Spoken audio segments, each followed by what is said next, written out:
Florianópolis, a Ilha da Magia, capital do estado de Santa Catarina e segundo destino brasileiro que mais recebe estrangeiros. A cidade de Florianópolis se localiza ao leste de Santa Catarina, dividida entre o continente e a ilha, e sua topografia se caracteriza por seu relevo formado por cristas montanhosas e descontínuas. O ponto mais alto da ilha é o Morro do Ribeirão. Paralelamente às montanhas, surgem esparsas planícies em direção leste e na porção nordeste da ilha. Na face leste da ilha, a presença de dunas formadas pela ação do vento. No início da colonização do Brasil, a ilha de Florianópolis era parte da capitania de Santana Pero Lopes em 1534, uma das 15 capitanias hereditárias do país. Ainda assim, não possuía desenvolvimento do traçado urbano e povoamento, apenas por indígenas tupis-guaranis. Os indícios de sua presença encontram-se nos sambaquis e sítios arqueológicos, cujos registros mais antigos datam de 4.800 a.C. No início do século XVI, embarcações que demandavam a Bacia do Prata aportavam a ilha de Santa Catarina para abastecer-se de água e víveres, sendo essa a principal utilidade do local. No século XVII, a coroa portuguesa precisava demarcar seus domínios nessa região para ocupar e garantir território. E, como a ilha se localiza em um ponto estratégico, o povoamento não foi difícil de se alcançar. Ainda assim, a ilha, originalmente chamada de Povoado de Nossa Senhora do Desterro, foi apenas fundada em 1675, quando Francisco Dias Velho, capitão bandeirante, ao chegar na ilha, desembarcou e construiu uma capela com o objetivo de proteger suas terras dos inimigos. Junto com sua família e agregados, Francisco deu início ao povoamento da ilha de Santa Catarina, sendo responsável pela nova povoação e fundação das terras. A partir da vinda dele, intensificou-se o fluxo de paulistas e vicentistas, que ocuparam vários outros pontos do litoral. A partir de 1737, a ilha, que apresentava uma posição estratégica como vanguarda dos domínios portugueses no Brasil meridional, passou a ser ocupada militarmente e começaram a ser erguidas as fortalezas para a defesa do território, resultando no importante passo na ocupação da ilha. Em meados do século XVIII, a Ilha da Magia passou a receber imigrantes açorianos que chegaram ao Brasil, incentivados pela coroa portuguesa. Com a ocupação, a agricultura e a indústria manufatureira de algodão e linho ganharam lugar. Outro equipamento que passou a ser utilizado foram as armações para a pesca da baleia, cujo óleo era comercializado pela coroa fora de Santa Catarina. Em 1823, Desterro foi elevado à categoria de cidade e se tornou capital da província de Santa Catarina, recebendo investimentos de recursos do Primeiro Império depois da República. Projetaram-se a melhoria do porto e a construção de edifícios públicos, entre outras obras urbanas. Em 1845, a cidade foi muito modificada para a chegada de Dom Pedro II e sua esposa, que permaneceram em Santa Catarina por quase um mês. Até o início do século XX, a paisagem do município era predominantemente rural, quando então se inicia o processo de urbanização com a chegada de algumas fábricas. Nos dias atuais, a Ilha da Magia é marcada por uma grande variedade de origens, religiões, classes e cidadãos em geral, com uma pluralidade imensa em sua população e na história de sua cultura. Em resumo, a cidade de Florianópolis não é uma cidade fundacional e teve um desenvolvimento de um traçado urbano lento, orgânico e sem organização. Mas afinal, quais locais da ilha eu devo visitar? A ilha foi marcada durante a colonização principalmente pelas fortalezas, pelo centro, área mais perto para se chegar na ilha vindo do continente, pelo bairro de Santo Antônio de Lisboa, ao norte da ilha, pela Lagoa da Conceição, ao lado do centro, atravessando a montanha, e a freguesia do Ribeirão da Ilha, no sul da ilha. Assim, para se conhecer toda a história cultural colonial da cidade, é indicado explorar toda a cidade de Florianópolis, inclusive algumas ilhas ao seu redor. Por esse fato e outras condicionantes, como ponto de partida dessa viagem, os locais a serem comentados serão apresentados sem ordem sequencial de localização, e sim por suas características históricas. Fortalezas. As fortificações construídas tinham o propósito de proteger a ocupação política e militar na ilha. Dessa forma, o brigadeiro José da Silva assumiu o governo militar na ilha e passou a implantar um amplo programa de construções com um desenvolvimento defensivo constituído por 4 fortalezas: 3 delas formavam um triângulo para proteger o norte da ilha. A ideia era cruzar o fogo dos canhões e proteger a baía da invasão de navios espanhóis. São elas: a Fortaleza da Santa Cruz, na ilha de Inhatomirim, em 1739, São José da Ponta Grossa, em 1740, e a Fortaleza de Santo Antônio, na ilha de Ratones Grande, em 1740 também. A fortaleza de São José da Ponta Grossa, na Praia do Forte, pode ser acessada via terrestre.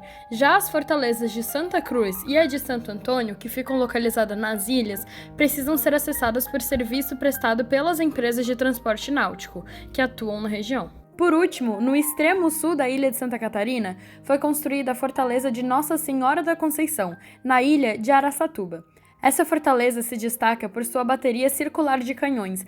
É uma das poucas que existem no mundo, em que os armamentos eram dispostos 360 graus, podendo combater ataques vindos de qualquer lado. Pode-se chegar a essa fortaleza pela Praia do Sonho, ou indo até o final da caieira da Barra do Sul, na ilha, e depois pegando um barco particular disponível por pescadores da região para a travessia até Araçatuba. A dificuldade de construir em ilhas isoladas, devido também pela falta de mão de obra, gerou a necessidade de trazer artistas e profissionais de outros centros mais avançados, como Rio de Janeiro, Salvador, Recife. Nas próximas décadas, também foram instaladas outras fortificações para servir de apoio para as principais. Existiram 8 fortificações militares em Florianópolis por toda a sua história, mas somente 4 são categorizadas como sítio arqueológico. Testes de laboratório revelaram que as fortalezas foram erguidas com riólito, uma rocha vulcânica derivada do granito. Essas rochas vieram dos costões da ilha e precisaram ser cortadas e empilhadas uma por uma. As pedras eram assentadas com uma mistura de cal, barro e areia. A cal era o cimento da época e era produzida com a queima das conchas. Vale ressaltar que as fortalezas foram um grande fracasso na proteção, já que em 23 de março de 1777, nenhuma construção impediria a ilha catarinense dos invasores.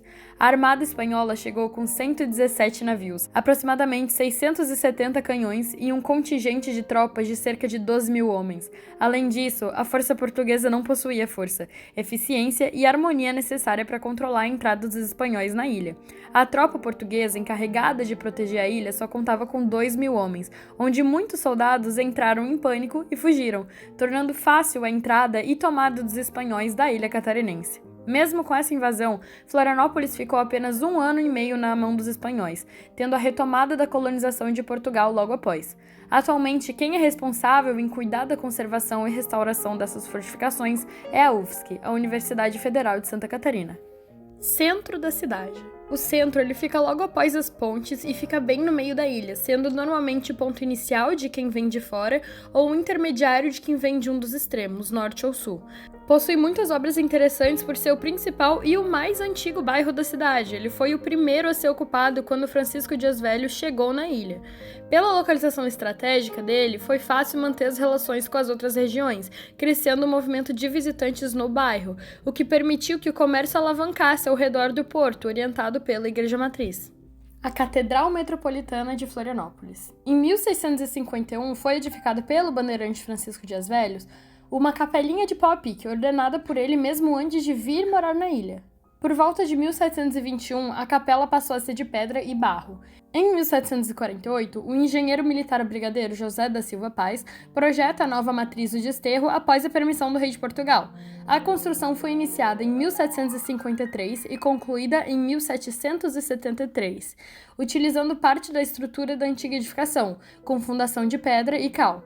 Ela situa na pequena colina central do então vilarejo, próxima à Praça Central, fazendo um conjunto com a Casa de Governo e demais edificações que representavam o poder social e político, e para a qual convergiam todas as ruas do centro histórico. A configuração da Igreja Matriz permaneceu a mesma até meados do século XX, ocorrendo apenas obras de manutenção e alterações no entorno, como ajardinamento, retirada do cemitério e alteração do adro e das escadarias. Em 1922, ocorreu a grande alteração estrutural do projeto, com intervenções internas e externas. As estruturas parietais da nave são rasgadas, ampliando o corpo da nave central, configurando o transepto, E também ocorrem mudanças com a elevação e ampliação das torres sineiras e os acréscimos decorativos, mesclando a arquitetura de aspecto colonial português com elementos arquitetônicos neoclássicos, transformando de matriz a catedral, que permanece até hoje com missas aos domingos e aberto diariamente para visitação, podendo chegar de carro ou a pé pelas ruas do centro. Seguem algumas fotos e vídeos que a gente tirou durante o passeio.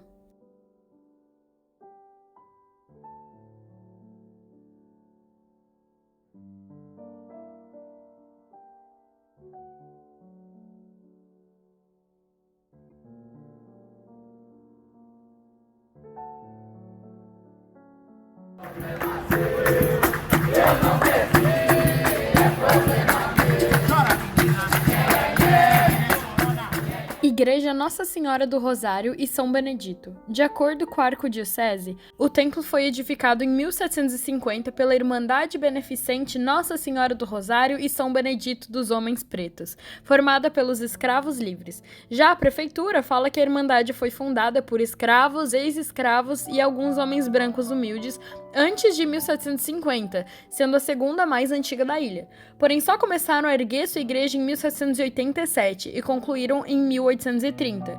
A igreja apresenta linhas arquitetônicas barrocas. Seu interior singelo abriga alfaias e imagens, como a de Nossa Senhora do Rosário. Do alto da sua escadaria, o artista Victor Meirelles pintou, no século XIX, um amplo panorama da cidade, tendo ao fundo a Baía Sul. Hoje ela está localizada ao lado da Escola Estadual Lauro Miller e na escadaria do Rosário localizam-se bares e restaurantes. Tem missas aos domingos e atualmente não está aberta à visitação. Palácio Cruz e Souza. Construído por volta de 1750, foi idealizado pelo brigadeiro José da Silva Paz. Até os dias atuais, a casa sofreu várias reformas, o que acabou fazendo com que ela perdesse as características originais. O prédio é um exemplar da arquitetura eclética do final do século XIX, caracterizado por uma conciliação de estilos anteriores, principalmente o barroco e o neoclássico. Sobre as platibandas do telhado, existem figuras simbólicas inspiradas na mitologia greco-romana, modeladas com cimento.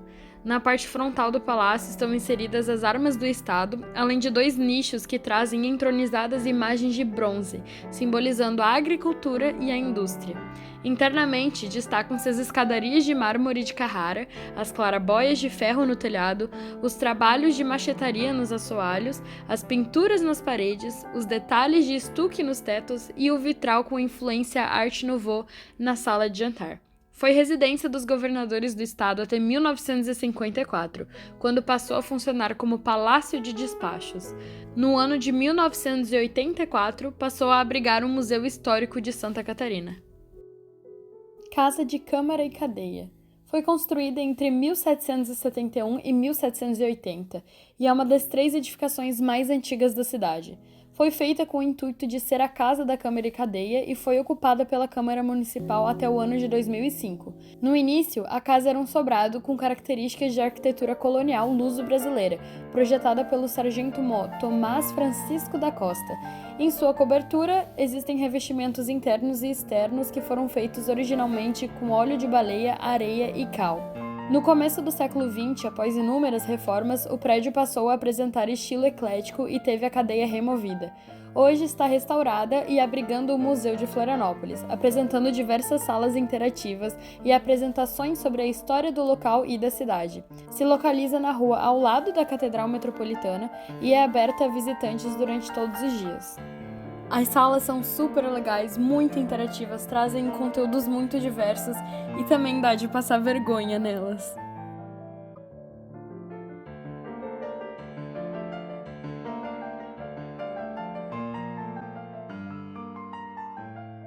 Imperial Hospital de Caridade. O Imperial Hospital de Caridade, mais conhecido como Hospital Caridade, foi construído em 1789 e é considerado o primeiro hospital de Santa Catarina.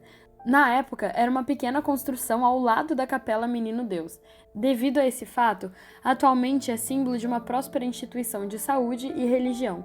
Cerca de 70% do hospital foi destruído devido a um grande incêndio em 1994. Mesmo assim, o hospital foi reconstruído, retornando com importantes atualizações estruturais. Hoje, ele mantém seu uso original. Mercado Público. A sua história começa antes mesmo da construção de qualquer estrutura física, entre os séculos 17 e 19. Os ilhéus, donos de barraquinhas, comercializavam diversos tipos de produtos na praia em frente à atual Praça 15 de Novembro, a antiga entrada da cidade. Com a visita do imperador Dom Pedro II, em 1845, as barraquinhas foram retiradas para outro lado do Rio da Bulha, canal da Avenida Hercílio Luz, temporariamente. Apenas em 1848 foi aprovada uma lei para a construção do mercado, que ficaria localizado no Largo do Palácio, à beira-mar. Em janeiro de 1851, a conclusão da obra foi alcançada e o mercado público foi inaugurado. Hoje mantém preservada sua arquitetura e metade é usada para a comercialização de frutos do mar e a outra parte é destinada ao comércio e restaurantes. Apesar de não ser uma obra colonial, foi importante para finalmente criar uma estrutura para os comerciantes que utilizavam aquele espaço no período da colonização. Ruas do Centro. Ao andar pelas ruas do centro, é possível ver algumas habitações antigas coloniais, principalmente na Rua Fernando Machado, a Conselheiro Mafra e a Felipe Schmidt. Nessas ruas conseguimos encontrar muitas coisas incríveis, e não falando só de arquitetura. Na Rua Fernando Machado foram construídos, em 1834, alguns sobrados localizados na esquina da Rua Fernando Machado com a Praça 15 de Novembro. Eles mantêm a estética característica da arquitetura luso-brasileira, combinando os alinhamentos das portas e janelas, as bandeiras envidraçadas, os guarda-corpos das sacadas decorados e alto-relevos em massa, de inspiração eclética, nas frontarias. Na Rua Conselheiro Mafra há o maior conjunto arquitetônico tombado do centro da cidade e é a mais importante das ruas do centro histórico, devido ao intenso comércio ali estabelecido ao longo dos anos. Ela teve vários nomes ao longo do tempo: Rua Augusta, Rua do Príncipe, Rua do Comércio e Altino Corrêa. Ela possui diversos sobrados oitocentistas e um mercado público, já comentado. Hoje ela continua sendo a Rua do Comércio, com dezenas de estabelecimentos de diversos nichos.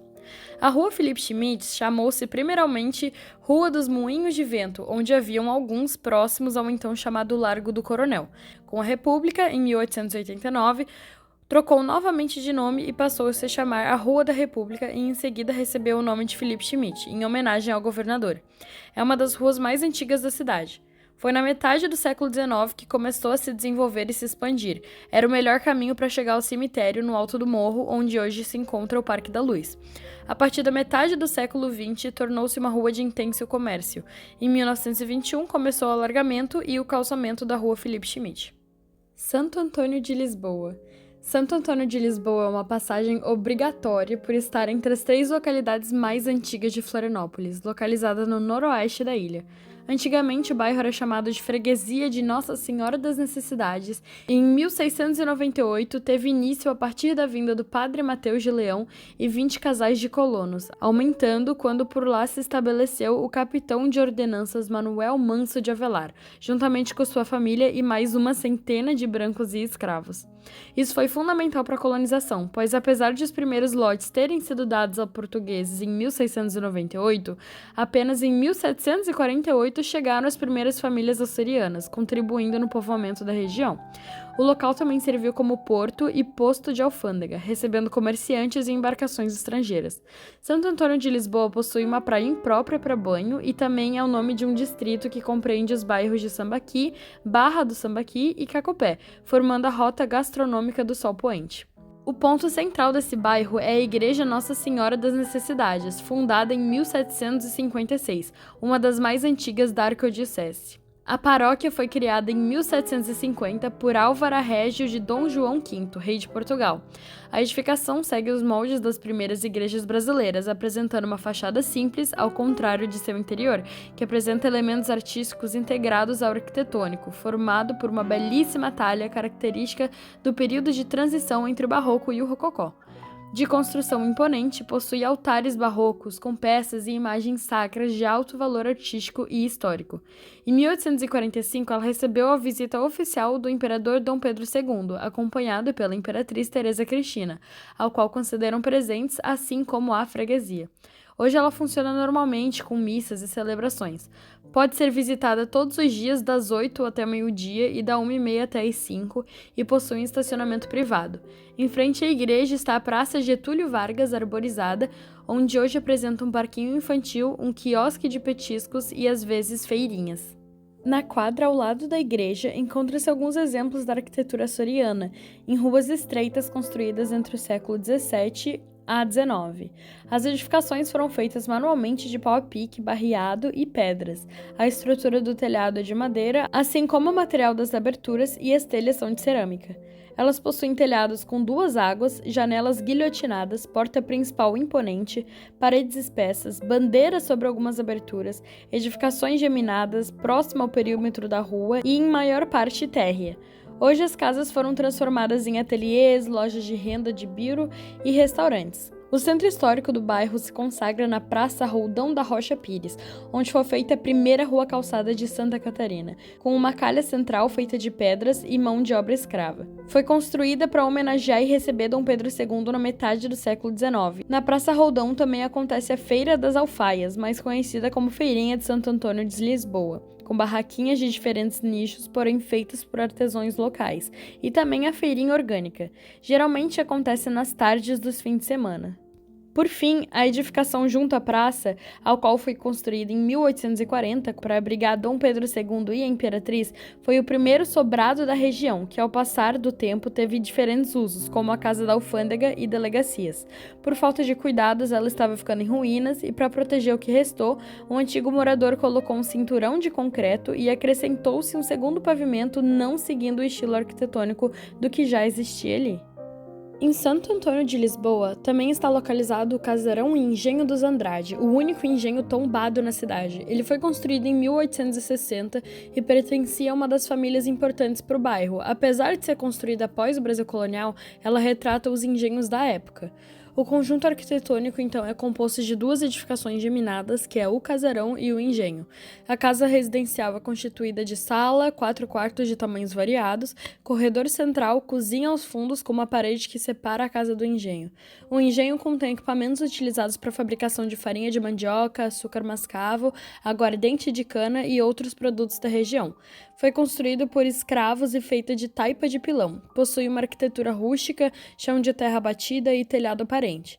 O casarão foi restaurado em 2003 e hoje a casa ainda serve de moradia para a família e o engenho se tornou aberto à visitação e local de estudos para escolas e universidades. Recomendamos ir a Santo Antônio de Lisboa assistir o pôr do sol, pois não é à toa que é considerado o lugar mais lindo da ilha para se estar nesse momento. Lagoa da Conceição.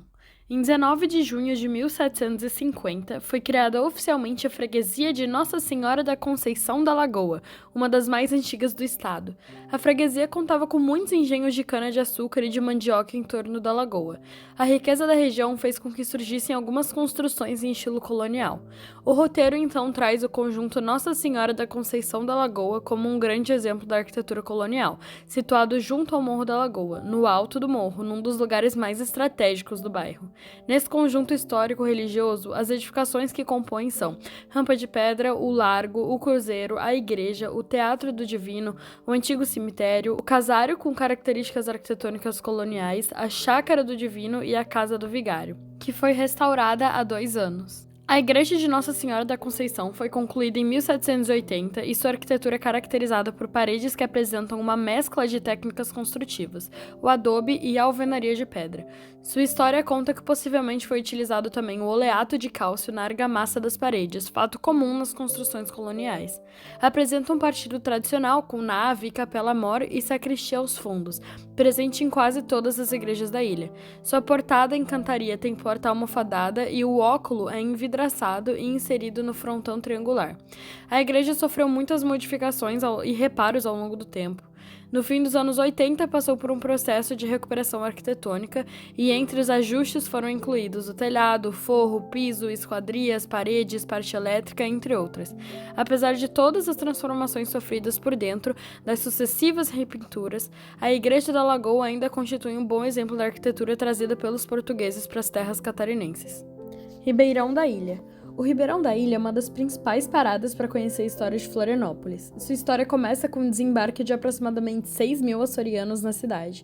A imigração açoriana foi comandada por Manuel de Valgas Rodrigues, que fundou a freguesia da Nossa Senhora da Lapa do Ribeirão, próxima ao Forte de Nossa Senhora da Conceição de Araçatuba, já comentado. A freguesia do Ribeirão produzia alimentos que eram enviados às tropas sediadas no forte. Em 1839, o distrito foi promovido a vila. A área destacava-se pelo cultivo de café e mandioca, sendo uma comunidade com predominância agrícola e além da agricultura de subsistência. Dessa forma, a partir do roteiro, no Ribeirão da Ilha foi visitada a rodovia Baldiceiro Filomeno. E a partir disso, percebemos algumas coisas, como por exemplo, que algumas casas coloniais preservaram apenas a fachada, mudando as características determinantes das edificações da época. Ainda assim, o Ribeirão da Ilha possui o maior conjunto de edificações preservadas do período colonial na ilha de Santa Catarina. As habitações possuem traços bem mais simples, com um partido arquitetônico colonial, com a regularidade nas aberturas e em mínimos elementos decorativos. Além disso, é possível perceber um traço urbano bem característico, com casas coloniais simples com estruturas apoiadas umas nas outras, telhado de 2 águas e falta de passeio. Há a presença de uma igreja central, a Igreja Nossa Senhora da Lapa, no alto e com grande visão periférica para proteção. Além disso, a igreja é a terceira mais antiga da ilha. A paróquia foi erguida pelos senhores e seus escravos que habitavam a região. Em sua construção foram utilizados materiais como pedra, cal e óleo de baleia. Até o século atual, novas e desastrosas intervenções foram feitas, embora, felizmente, a igreja ainda conserve algumas de suas características originais. Seguindo um partido arquitetônico colonial, a fachada principal da igreja, Nossa Senhora da Lapa, apresenta um frontão triangular. Atrás, erguem-se 2 torres, uma cega e outra sineira. Esta possui 2 sinos, balaustrados no contorno e pináculos no centro da cobertura, de forma piramidal. Esperamos que você consiga ter uma linda viagem pela cidade, que perceba muitos detalhes que às vezes passam batido e que você consiga perceber a beleza e a importância da história da ilha de Santa Catarina.